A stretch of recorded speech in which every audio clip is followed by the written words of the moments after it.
ॐ सहना भवतु सहनौ भुनक्तु सह वीर्यं करवावहै तेजस्विनावधीतमस्तु मा विद्विषावहै ॐ शान्ति शान्ति शान्ति हरि ॐ.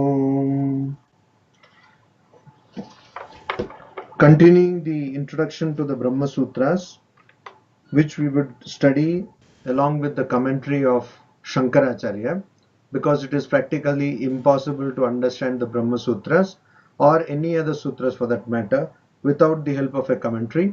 We would be studying this sutras with the commentary of Shankaracharya, and now we were just seeing an introduction to the general idea and scheme of the Brahma Sutras and also some philosophical points. So we were seeing that how Shankaracharya, to explain away the impossibility of explaining the fact that though everything is based on that one single infinite Brahman, still we have so much confusion in the form of the manifold, in the form of the many. And in the previous class, I was trying to tell you a quotation of Nivedita, Sister Nivedita, who in her book Aggressive Hinduism very poignantly tells this. She says, to Nagarjuna and Buddha Ghosha, the many was real and the ego was unreal. To Shankaracharya, the one was real and the many unreal. And uh, to Ramakrishna and Vivekananda, the many and the one were the same reality perceived differently and at different times by the human consciousness. So, this is how Nivedita puts it, that for Buddha Ghosha and Nagarjuna, that is according to the Buddhist thought, many was real and the ego was unreal. For Shankaracharya, the one was real and the many was unreal. But for Sri Ramakrishna and Swami Vivekananda, the one and the many were the same reality perceived by different people at different times. So this summarizes very poetically the whole system of the one and the many. So here the problem is not with the one but with the many. Always the problem has been with the many. How do you, as far as Advaita Vedanta is concerned, how do you explain the many when you know or when you can logically, through your philosophy, establish that the whole universe is nothing but one infinite consciousness? Then where did this universe come from? And to explain that, Shankaracharya posits Advaita. In his Advaita philosophy, he posits avidya or ajnana or maya. And according to him, maya, avidya or ajnana are not different things but one and the same thing, and they cannot be explained. The very fact that something cannot be explained is what is being told by him by the word maya or avidya or ajnana, that is ignorance. Now the question again is that you may say that there is one ajnana which has caused this, but the answer is that just by telling that there is an ajnana doesn't help us, doesn't solve the problem of ajnana itself. You can say that, oh, I have given a name to this, but just naming a ghost doesn't drive the ghost away. So how to understand this? Now, the goal is to understand that through constant reiteration and constant remembrance of the fact that Ajnana is not there and only Brahman is there. So more and more you try to remind yourself and try to logically establish this, then you actually understand the concept, and also then you will.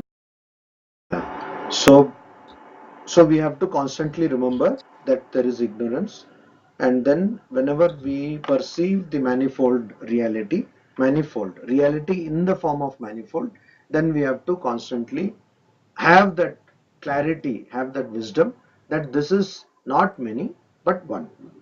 And only when we see it in that light, that the philosophy of Sri Ramakrishna and Swami Vivekananda also makes sense. It becomes plausible, because you see, in Vedanta, the rope is seen as snake. Without the rope, there would be no snake. So, similarly, the ultimate reality, Brahman, is seen as this universe. Without the ultimate reality, there will be no universe. So, this is what we have to constantly remember. And though Shankaracharya gave a lot of illustrations and examples, he did not limit his thought to a particular mode of thinking. Within the broader thought of Advaita Vedanta, one could take different dimensions of Advaita Vedanta and understand them. But after him, post Shankara, followers of Shankara, different followers started different schools.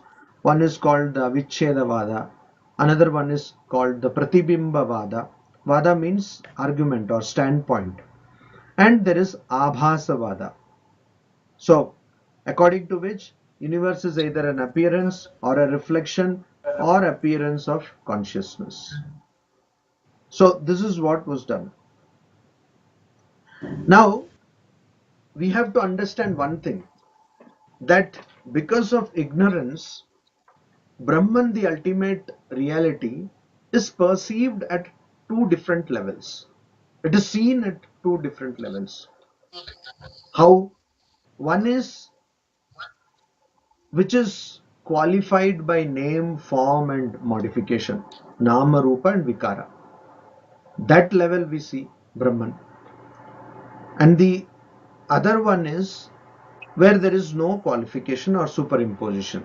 Qualification in Sanskrit is called upadhi. Upadhi, limiting adjunct, is one of the translations. So when you see the rope, you don't see the rope as it is, but you see the rope as snake. And mind you, there is no snake to begin with. So the snake, which does not exist, is being superimposed on rope, which is the only thing which exists there. Similarly, this universe does not exist, but it is superimposed on the ultimate reality, Brahman, which is the only thing which exists. And so, because of that, whatever comes with this universe also comes in such a perception. Just like in the example, whatever comes with snake, snakes slithering away, snakes raising its hood, etc., etc., all those things, or snake, the fear that snake would bite you, all that come with the perception of the snake. So it's not just the snake which is causing the problem. It is the manifoldness of the snake which causes the problem. So it's not just the universe. So okay, what is the problem, one may say? If one sees Brahman, instead of that one sees universe. It is the ultimate reality. No, the problem is not with one seeing Brahman, and instead of one seeing Brahman, one sees universe as one reality. The problem is that universe is not just one reality. Universe means manifoldness. You don't have one dot and say this is universe. In fact, you have so many things, names and forms and modifications, and then you say that this whole thing is universe, and that is where problem starts. So it's not that we are just preferring one name over the other. It's that we are preferring the one over the many. But that is done when we think that the many is not the one. But with the understanding that only because of Brahman you can have the universe, then the many and one have no difference. Are you getting it? Because rope and snake practically are not different at all. Without rope, there can be no snake. So if you know that, then you would not be afraid of snake. If you know that this universe is not anything different from Brahman, then you would not be afraid of this universe. So this whole idea has to come into our mind, and we have to realize this. We have to be convinced of this idea, And so we bring this idea of relative and absolute. So at the relative plane, I'm talking to you. You are seeing me, you are listening to me. But in the absolute plane, there is no I and me. In the absolute plane, I am not different from you, you are not different from me. But when you are hungry, I cannot say that when you are hungry. You need food, I also need food. You see? So there are two aspects to this problem. And so when you perceive Brahman or the ultimate reality, with ignorance, you have two aspects of the ultimate reality. One is the manifold reality, and one the absolute reality, or one the relative aspect of reality, and the other the absolute aspect of reality, which we can also call as the Vyavaharika Satta, or the level of Vyavaharika, and Paramarthika Satta, or the level of the supreme. So at the supreme level, everything is one. Not everything is one, only one is. Swamiji says in one letter that it is not that this is Brahman, this is Brahman, this is Brahman. Only Brahman is. There is nothing apart from Brahman. So that is what we have to understand. So this absolute appears as relative. Why? Because of avidya, because of ajnana, because of maya. And so we have to understand another thing also. Brahman, when you see from the eyes of ignorance, you see Bhagavan there. When you see Brahman with the eyes of ignorance, you see Bhagavan or Ishvara or Paramatma, whatever. So when you see Brahman with the eyes of ignorance, which thinks that the universe is real, then you see a Lord sitting there in control of the creation, sustenance and dissolution of this universe. You see, there is only one reality. There is only one reality. And when you are in ignorance, or when one is in ignorance, they see manifold, they see multiplicity. Okay.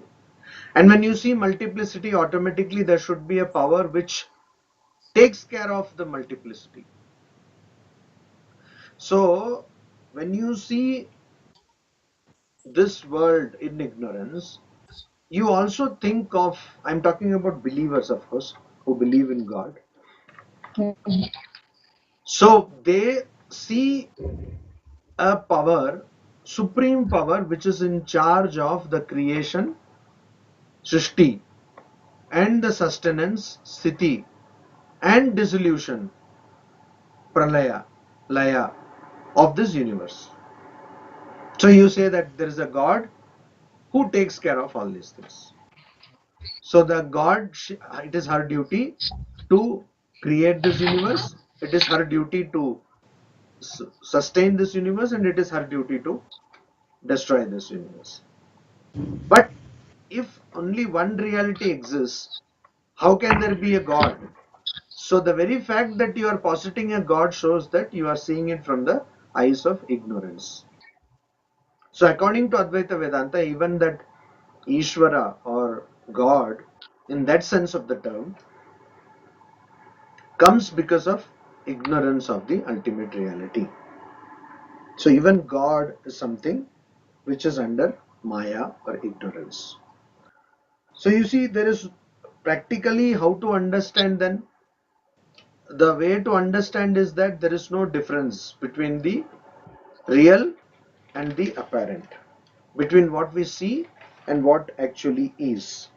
So that is why in the Shanti mantra, Purnasya Purnamadaya Purnam Eva Avashishyate. So Purnamada Purnamidam.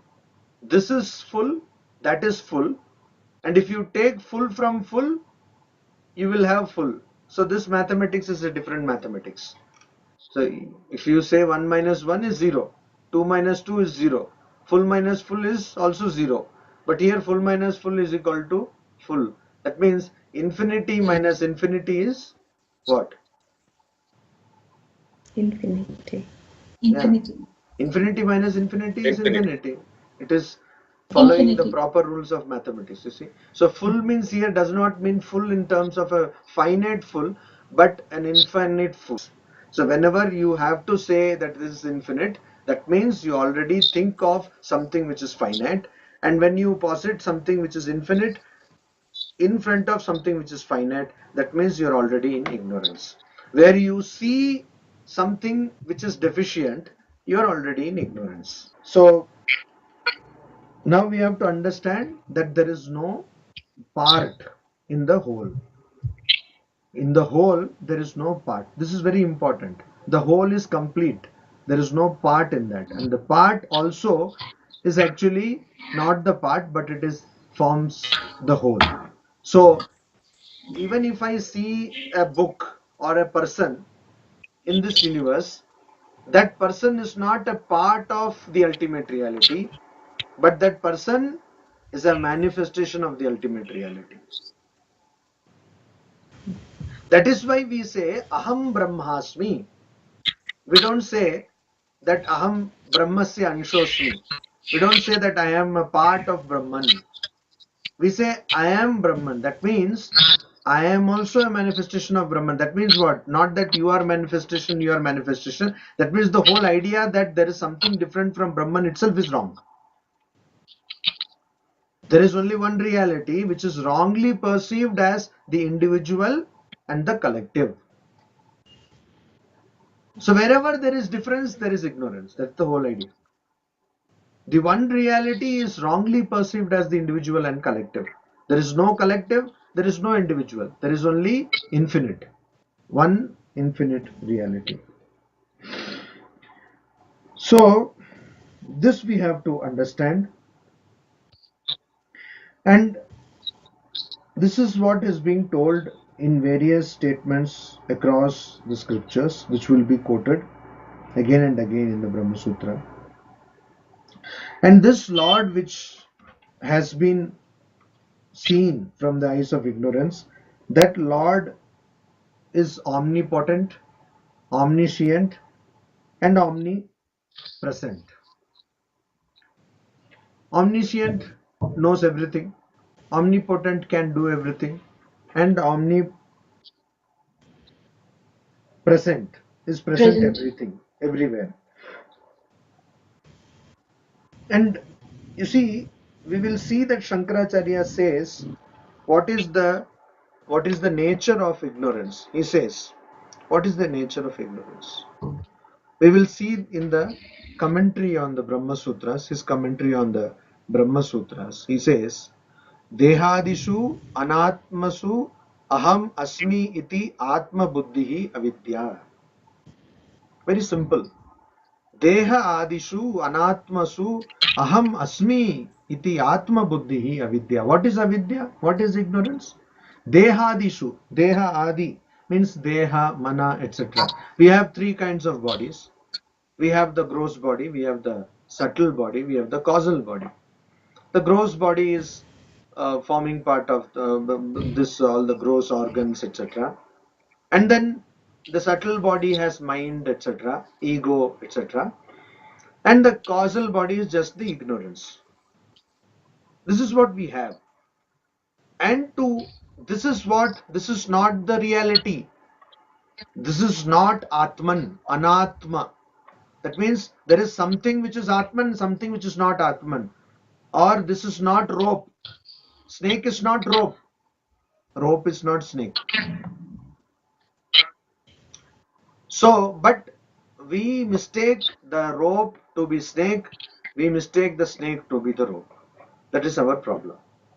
So this is anatma. This is not atma. So by thinking this atma to be aham, asmi, to be this is me, this is my true nature, that thinking, that kind of knowledge or perception is avidya.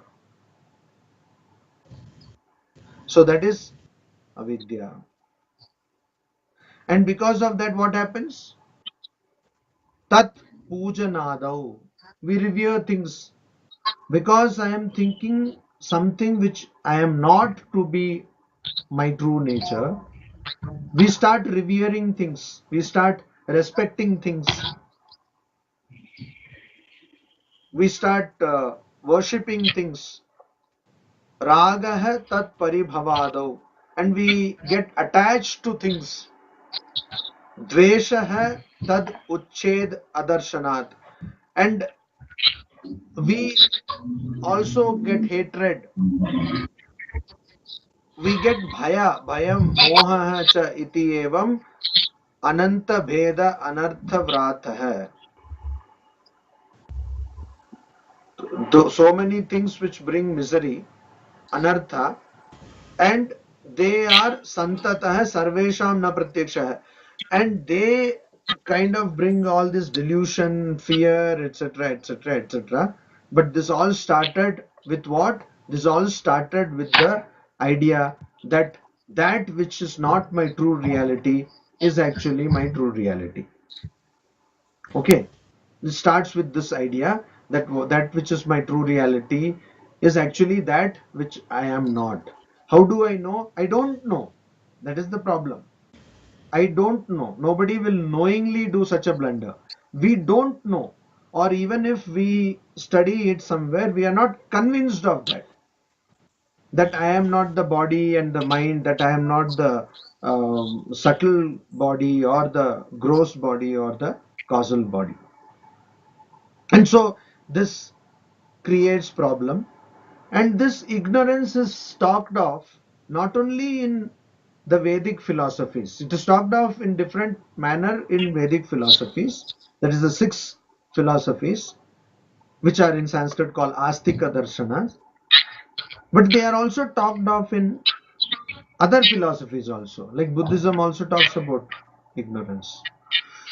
And so ignorance is something which is in general accepted, and that first thing which happens because of ignorance is the infinite, the limitless, the reality which is not bound by space, time and causation is seen as bound by a particular name, by a particular form, by particular bodies, etc., etc., and also by different kinds of actions which are righteous, unrighteous, which lead to different results, etc.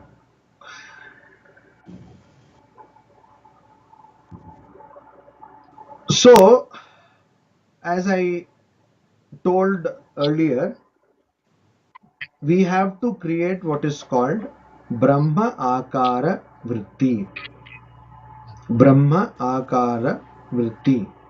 That means a mental impression which is telling us about our true nature, and that is Brahman. Now you see, our problem can be seen at different levels. One is at the individual level, and the other one is at the collective level. One is in the individual level, another one is in the collective level.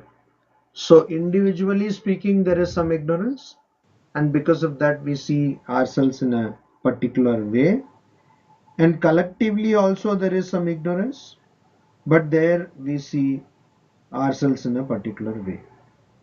So for example, individually speaking, you are the Atman, but because of ignorance you consider yourself body and mind. Collectively speaking, there is only one reality, but because of ignorance we consider ourselves a society, nation or a community, etc., etc. How is it that that one reality is seen as collective reality also and individual reality also? That is the question. How is it possible? So, any ideas? How can it be possible? Because of Maya. So, because of Maya, you are seeing that no, because of Maya, you are seeing the individual reality. Instead of your being infinite, you are seeing you to be bound, etc. Or because of Maya, you are seeing that instead of seeing one reality, you are seeing nation and all that. I am not talking about that. How did this individual collective difference come? Okay, so why is it that there is a difference? Why am I saying that there is something called individual and there is something called collective? Individual in Sanskrit, the word is vyashti, and collective, the word is samashti. Why did I bring the difference? You see, there is one thing like there is one and the many. Okay, but that is at the level of the individual also, and also at the level of the collective. So I had one thought. So when we say individual, we create a boundary around us, say maybe our body, our mind, our thoughts. Similarly, multiple people also have their own boundaries. Now, if there is a overlap in the boundary, we make it collective. For example, people coming from a particular region may have some common thoughts, common feelings. So there we will have a sense of collective understanding. Yeah. So there is a maxim in Sanskrit which is used to explain this situation. That is, you see, the sky is actually infinite. Without the atmosphere, space is infinite, and it is only the space which we see through the sky. Is it not? You see, had there been no atmosphere, the sky would have appeared all black. But it looks blue because we see it through certain levels of atmosphere. But in reality, there is no limit to the sky because it is nothing but space, is it not? Yeah. Yes. So, but when we see the sky of, say, Kolkata, and we see the sky of Bangalore, and we see the sky of Delhi, we say that this is the sky of Delhi, it is the sky of Kolkata, it is the sky of Bangalore. But is there any difference in the sky? There is no sky, it's all one sky. But still, from wherever we see a different sky and call it a different sky. Are you getting it? So similarly, Yes. yeah, so that is where the difference of individual and collective comes. When you see, also taking the logic which Sirin said just now, so when you see the collective, you see a particular aggregate, a particular group, and when you see the individual, you see only a single person. But in the case of Vedanta, when we see a collective, we don't mean collective in the sense of a group, we mean collective in the sense of the entire universe. The entire universe. So one person and the universe. So ignorance, when seen from the perspective of a person, and ignorance when seen from the perspective of the entire universe. So this is what we have to keep in mind, that there is, because of ignorance, the one reality has become many, and when we see that one reality from the eyes of ignorance, there will be something called many realities, or not many realities, the manifold. That is what is called the qualified reality, or Brahman, which is qualified or with superimposition. Then we see the universe, etc. And when we see, on realizing the true nature of Brahman, when we see Brahman through the eyes of knowledge, means when there is no ignorance, then we see only the absolute truth. That is what we see. So this we have to understand. And then there is this concept of individual and collective.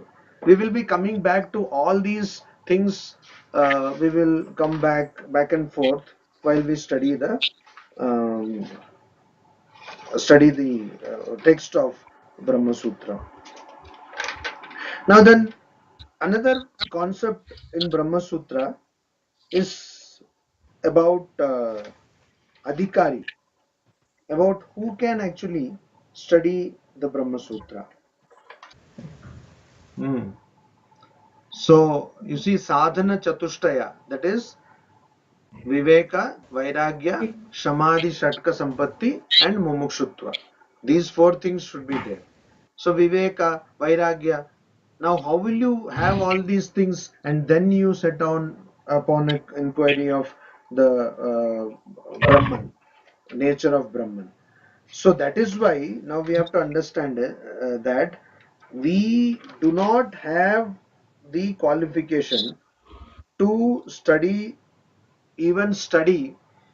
the nature of Brahman or do an inquiry, because that is how the first sutra starts, we do not have even a qualification to do an enquiry of Brahman.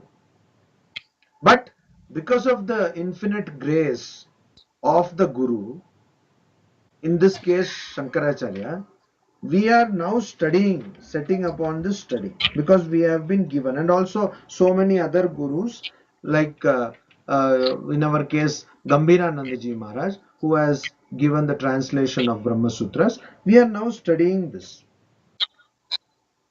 and by studying this, automatically the other requirements may be enforced. They may become more and more stronger in us. So again, we have to understand that there are two. When I said Vairagya, what does it mean? Vairagya means one who is not attached, unattachment. Viraga, Raga, Viraga, unattachment, renunciation. So there are two ways to approach this problem. One is pravritti, that is, you go on and on and on in the pursuit of happiness. You go externally, pravritti. And one is nivritti. You give up and give up and give up, and you remove attachment in the pursuit of peace. In the pursuit of peace. So that is nivritti and pravritti. So you can do that. And so we have to do this. And for doing this inquiry in the nature of Brahman, we have to take to the path of nivritti. We have to take to the path of nivritti. That means we have to get away from attachments. Unless you do that, you cannot. So there are two paths as told in the Upanishads: Shreyaha, Preyaha. That is which is preferable, and that which is pleasurable.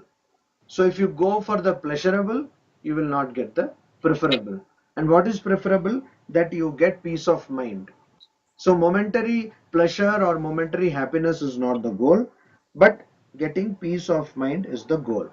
Now, I would just remind you of something which one reads in the Mandukya Upanishad, and that is that if you see something, it is unreal. If you perceive something, that means it is unreal. I'm just reminding you this. Why is it that? Why is it so? Because the moment you see something, that means you consider yourself separate from that thing or object or person. And whenever you consider yourself separate from something, the moment you consider differentiation or distinction, that particular moment, it becomes unreal. So, in common sense, according to common sense, whenever you see something, that shows that it is real. But according to Mandukya Upanishad or according to Vedanta, if you see something, that means it is unreal. So this is a paradigm shift in perception. If I ask you, okay, go and see in your kitchen whether you have a jar or whether you have a jug, then you will go and see. And if you see a jug, you will say yes. You will not say, because I saw a jug, it does not exist. We don't say that, because that is not how we function. But Vedanta says that if you see a body, that means there is no body. That means that body is unreal. Now, this text should be actually memorized. It is better if we memorize this whole text. It is called Adhyasa Bhashya. Adhyasa means superimposition. So it is called Adhyasa Bhashya. This is a remarkable text, a landmark work of Shankaracharya. And if we understand the truth of this text, that is sufficient for us to, get knowledge of Brahman. If we are convinced of what is told in this text. So it's called Adhyasa.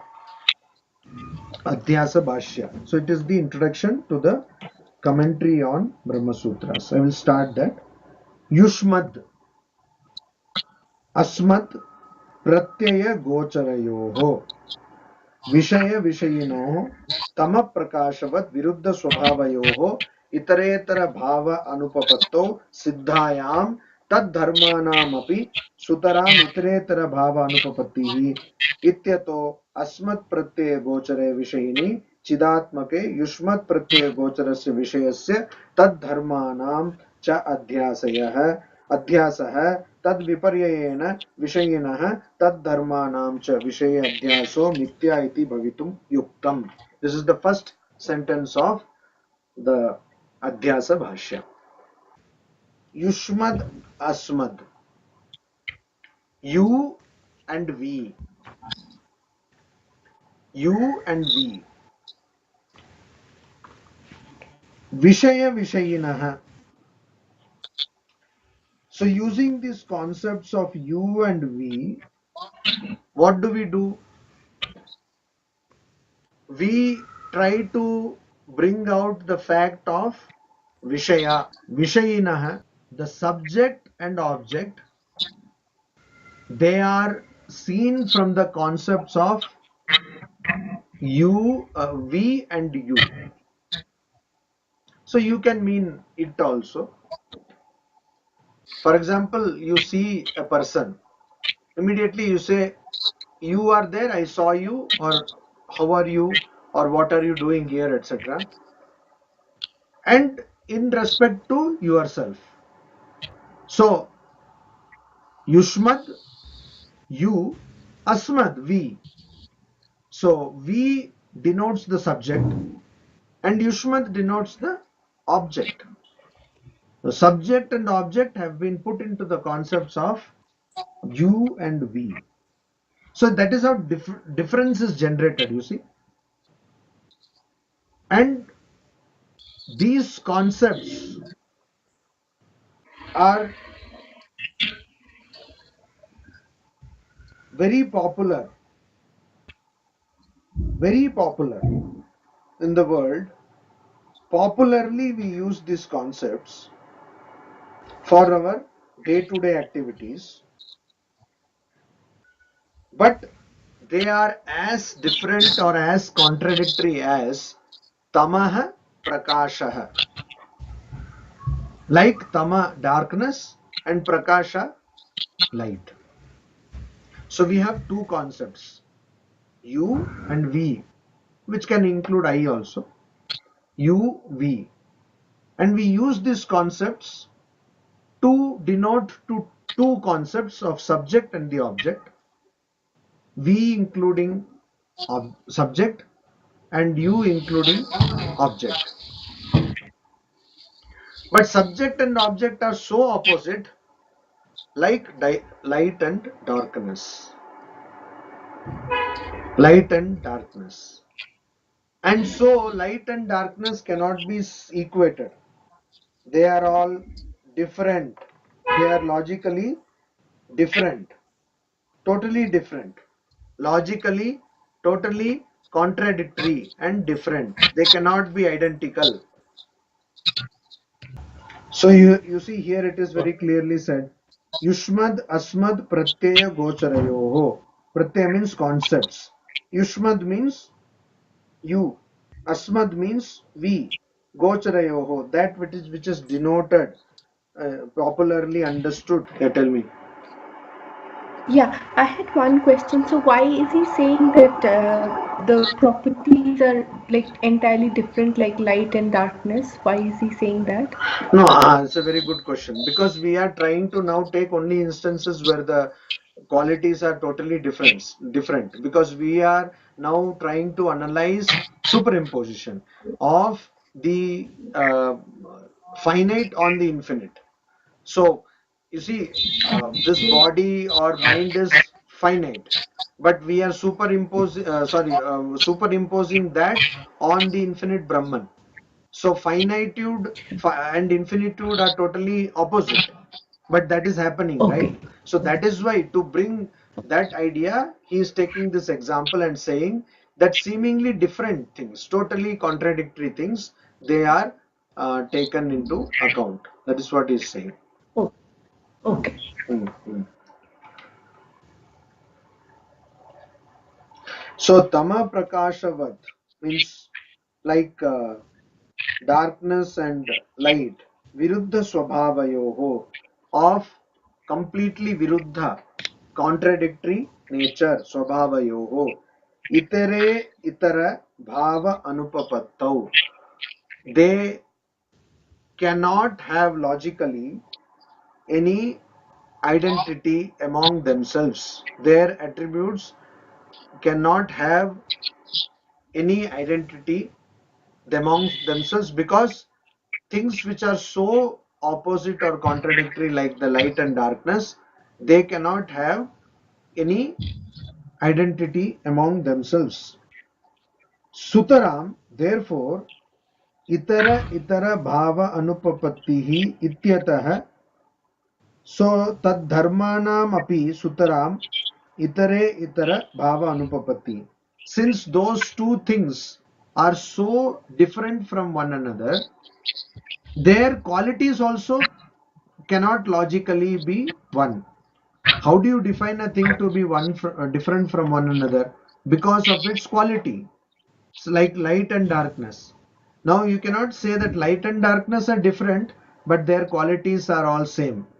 That would make no sense. So light and darkness are different, and similarly Sutaram, therefore their qualities also,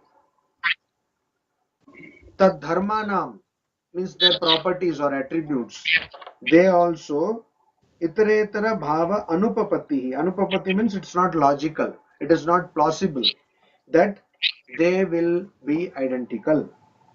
Atah asmat pratyaya gochare, and so accordingly the अस्मत् प्रत्यय गोचरे विषयनि चिदात्मके युष्मत् प्रत्यय गोचरस्य विषयस्य तद धर्मानां च अध्यासः. So that means अस्मत् प्रत्यय गोचरे विषयनि चिदात्मके. Vishayani subject. So the subject, Vishayani of the subject, which is known by the word asmat, we, chidatmake, and which is also of the nature of consciousness, or which is conscious by nature. Yushmat pratyaya gocharasya vishayasya, it is superimposed by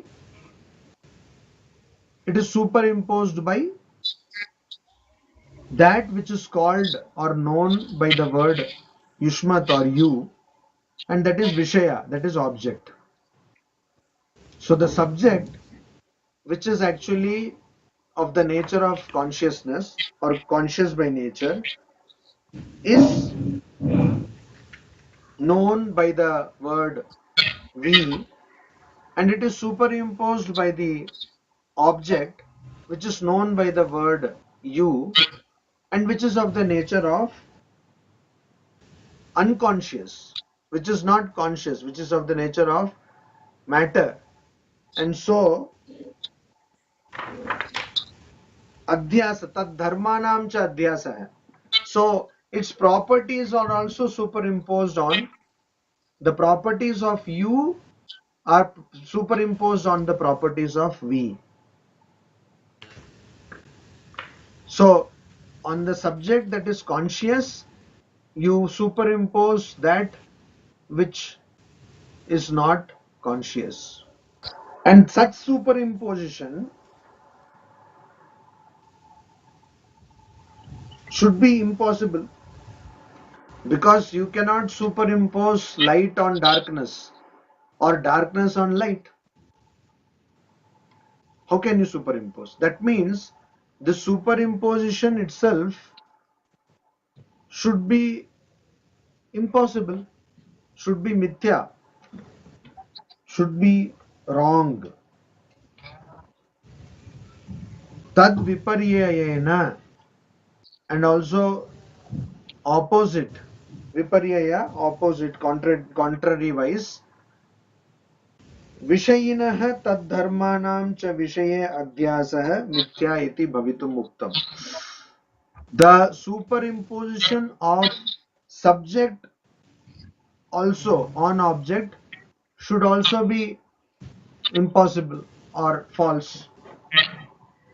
Just like you are superimposing the attributes of conscious, unconscious you or the object on conscious we or the subject, that cannot happen. Similarly, the superimposition of the conscious subject on unconscious object cannot happen. So, just like I say that this whole world is conscious, it cannot happen.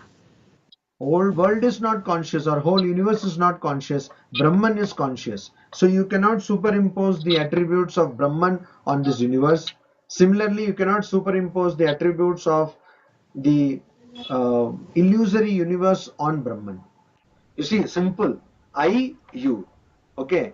So I, you, we say, and light and darkness. So light cannot be darkness. Darkness cannot be light. You cannot say, I saw some light in darkness. Can you say this? No. Or can you say, I saw some darkness in light? Can you say this? No. The shadows, baby. No, but you cannot say this. Where there is shadow, there is only shadow. You cannot see both together at the same time. But what do we say? We say that my body is conscious or my mind is conscious. Don't we say that? Yes, we say. But how can you say that? That's the whole point. That is the whole point. How can you say mind, which is matter, is conscious? How can you say body, which is matter, is conscious? Matter is conscious. Right. Are you getting it? So that is what tama prakashavat viruddha swabhavayoho. They are of different, they are of totally contradictory attributes. Viruddha, opposite attributes. How can you say, like in Bengali they say, ki bhayankar bhalo. Terribly good. How can somebody terrible and yet be good? So that's an oxymoron which we use. Oxymorons are used, figure of speech. So like that, this is an oxymoron. So how can you say that darkness has light or light has darkness? We cannot say this. So you see, it is very simple. Yushmad asmad pratyaya gocharayoho. Gochara means that which is understood by or that which is denoted by. What? The concepts that which are denoted by. What? Yushmat asmat. By the words you and we. What are the concepts? Vishaya, Vishayinoho. Vishaya means object, Vishayina means subject. So the concepts denoted by Yushmad, Asmad, Pratyaya, Pratyaya means concepts. The words Yushmad and Asmad are the concepts of object and subject. Simple. This is very simple. So you cannot have something as contradictory as tama and prakasha. That means darkness and light. And you cannot say that this has its attributes. It cannot. Because they are contradictory, there cannot be any similarity. There cannot be any identity. And because there cannot be any identity between them, there cannot be any identity between their qualities also. Is it not simple? It's very simple actually, very, very simple. Or to use Sri Ramakrishna's example, sand is sand, sugar is sugar. You cannot see sugar is not sand and sand is not sugar. But if sugar and sand are have got mixed up means there is problem. So Sri Ramakrishna says that chinite balite meshano. It is all mixed. So now you have to remove it. How will you remove it? You need ants for that. If you start removing, it will be difficult. So you put ants, they will automatically remove the sugar and what is left is sand. So here ants are what? Here we need what has been told by the acharyas. We need the scriptures. And so the scriptures, they act like ants. They will remove the sugar from the sand. But you have to be with the ants, otherwise you will be left with sand. Okay. You have to be with the acharyas, otherwise you will be left with only sand. Om Shanti Shanti Shanti Hari Om Tat Sat.